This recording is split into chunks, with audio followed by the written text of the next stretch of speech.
আগের একটা ভিডিওতে দেখিয়েছিলাম 2 জোড়া লাভবার্ড আমি সেল করে দিয়েছি, আর এখন এই 2 জোড়া লাভবার্ডই আমার কাছে আছে। তো ওপরে যে orange head offline lovebird pair দেখতে পাচ্ছ, ওদের আমি এনেছিলাম মাত্র 2 সপ্তাহ আগে, আর তার মধ্যে ওদের বক্সে চলে এসছে গুড নিউজ। তো কি গুড নিউজ চলো দেখিয়ে দিই।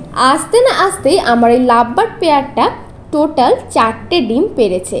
দেখা যাক এর মধ্যে কটা ডিম ফুটে বাচ্চা আসে। আর যখন যখন ওদের ডিম আমি চেক করি, ওরা যে রেগে মেগে কি চেঁচামেচি করে তোমাদের আর কি বলবো, দেখতে পাচ্ছ কিরকম করছে। যাই হোক, আমিও বাবা ভয়ের চোটে ওদের বক্সটা বন্ধই করে দিলাম, আর নেক্সট ভিডিওতে আপডেট দেবো ওদের কটা ডিম হ্যাচ করলো। তো চলো আজকের মতো টাটা।